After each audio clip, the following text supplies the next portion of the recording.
of our debts to each other.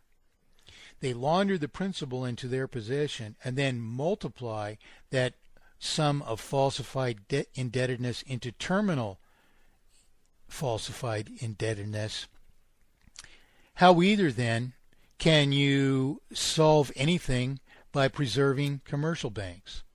Now, on the other hand, if you rectify... If I may read to this point? Sure. Of course, it's probably not a big point, or it's kind of temporary, and it's only for as long as we have banks still operating, then we would like to separate them. But of course, for a good, sound, complete solutions, I see that there would be no banks, and this point would be irrelevant. But right. I would say that, of course, as I've told before, that these 10 points, they are mainly for the, presented to the intellectual elite that don't have a good understanding of the economy and the financial system. It's for the economists, politicians, and media people. And this is just, some basic steps. And of course, we have much, better ideas, in our heads. And we have discussed that we would like to have a completely new system. Right. But, well, all that is understood, and don't take this personal. But I'll take. there's a fellow from Iceland on Facebook who's promoting this Glass-Steagall, and he's actually affirmed to me several times already that Glass-Steagall is the only way. Now, what's his name? I'll have to go to my Facebook account to Birger Samuelsson, I think is his name offhand. Birgir Samuelsson. Birger Runner Samuelsson, yes. The Linton LaRoche man. Yeah. Okay. As I told you, as I was saying, LaRouche is one of my plagiarists. Now, I don't know how familiar you people are with this Lyndon LaRouche, but he's been jailed for election improprieties. He is, to my own estimation at least, a preposterous pretended intellectual. In other words, he'll go on and on and on about irrelevant things as if they cast some light on the meat of a matter, and they're completely irrelevant. Just a few months ago, I was visiting with some friends who were involved in some political developments in Idaho. And one of the gentlemen amongst us suddenly got a call that there was a Lyndon LaRouche forum that was being conducted at Boise State in just a couple hours, and I thought, what a great opportunity to go and confront Lyndon LaRouche myself. He never even talked about these things until people urged me to write him about them years ago. And so anyway, we went over to Boise State, and there were 4 young people, probably all in their early 20s, who were there to represent LaRouche. And guess what? This friend Gilbert and I were the only people to attend this forum.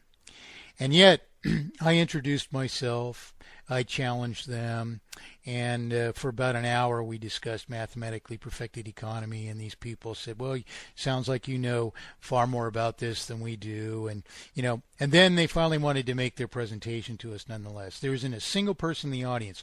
We have only gone to challenge them. We haven't come to hear or to buy into their baloney. And when I asked a question, they had no answer for it. And do you know what their solution, besides this Glass-Steagall, is to revive the economy of the United States? Mind you now, the concept to grasp is that if something has caused the failure, and if you remove that cause, you would assume that, and especially in light of understanding this proposition of mathematically perfected economy, you would actually even understand exactly how the economy would simply revive of its own, because what we have done is basically kill it. You see, and yet, so you wouldn't advocate, if you understood these things, that there's some alternate plan that's necessary to revive the economy. And yet, these LaRouche people are advocating this preposterous plan, which they call NAWAMPA, NAWAMPA, which stands for 100-foot diameter pipeline, by which they intend to pipe all the water from the rivers of Alaska to the desert of New Mexico and Arizona to create what they call real wealth to revive the economy. Now, if you have any experience in engineering, you know how preposterous the idea of a 100-foot diameter pipeline is. Not to mention its ecological aspects, not to mention whether or not Alaskans would ever agree to this. But the whole thing is preposterous. These people are just cracks. Now, at this meeting, they advocated adamantly that this Glass-Steagall Act had traction across the world. Here they are advocating this in a meeting that can't even draw one person as an actual audience. Not one person. Not one. Okay? And they're saying this has traction around the world only because they say it does. And here they are promoting it in all these videos that Birger Samuelson is promoting on Facebook. But I asked Birger, I asked these people, how, given this obfuscation of the currency, can Glass-Steagall solve a thing? And they have no answer, just embarrassment. You see, so these people are largely perceived to be cracks over here, and I've asked Birger about this, and you can look at my post to him on Facebook and see, the interaction that's gone on between us. Now, personally, I think I'm only answering as if I were one of you, and I realize, as you say, that these are 10 points just to begin with, but this Glass-Steagall thing, I wouldn't have made it one of the 10 points. Yeah, I think we just should rest the Glass-Steagall thing. Right. Well, the focus on. Well, we need to exhaust all of these alternatives, but I my arguments have already been provided. But what you're doing here is a very dangerous thing, in my opinion. Imagine, for instance, the Constitutional Convention that created the United States, and somebody said to Benjamin Franklin, Mike Montagne said to Benjamin Franklin, Mr. Franklin, this idea of a gold standard can never work, and this is why. This is the only solution of monetary issues. And Mr. Franklin only said in reply, I'm sorry, I don't have time for that now. You see, what you're doing in having that one of your points is it's giving it scope as if it deserves more attention.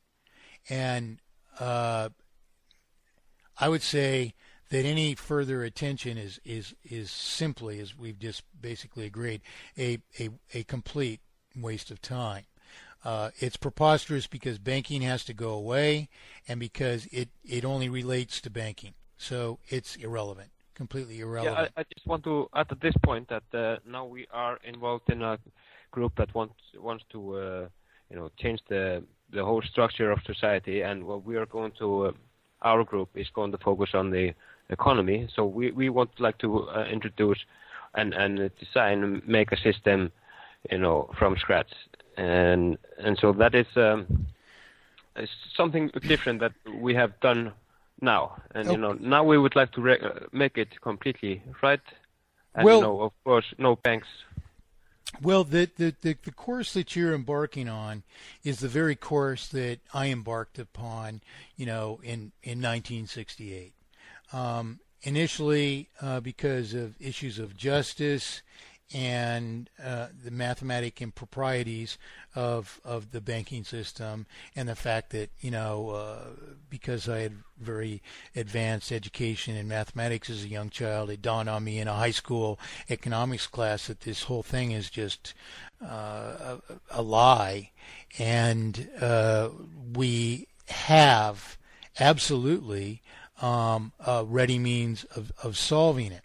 So what strikes me of these 10 points overall then is that though you're beginning this course now, and I understand reservations of younger people against older people, except that if I may share something with you, is I don't see myself as that, because in effect I am today as you are now, except benefited by 40 years of bashing people with this idea and finding no one can find fault with it, and knowing that it's absolutely right from the beginning. The difference is that I wouldn't like to see you go on with another 40 years of denial and evasion as I have experienced. I would hope to be able to give you all the tools to argue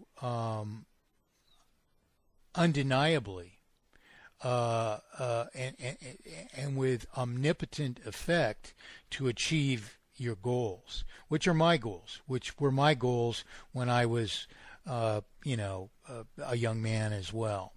So, in truth, what I see in these 10 points is a more or less initial impression of the catastrophic consequences of this lie of economy. And you're reacting to, they are reactions, these points are, to different superficial, more superficial aspects of the lie and its implementation. Whereas what we really need to do is get to the bottom of it. I was talking with Jacob Schott in Spain just a while ago, and we were going over the same issue. At this point, we lost our connection for the second of 4 times during this discussion. Oh, shoot. I didn't even notice we dropped off that time. Okay. How long have we been missing here? I'll have to back up. What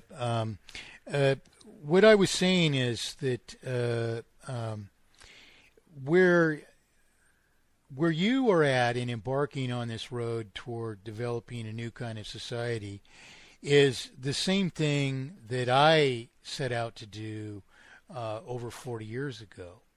And so there really isn't any difference in our intents or where we would get in this process if we arrived indeed on absolute solutions. Now, I imagine that especially if you can review what we've spoken about so far, that you understand that this proposition of singular monetary solution is very plausible.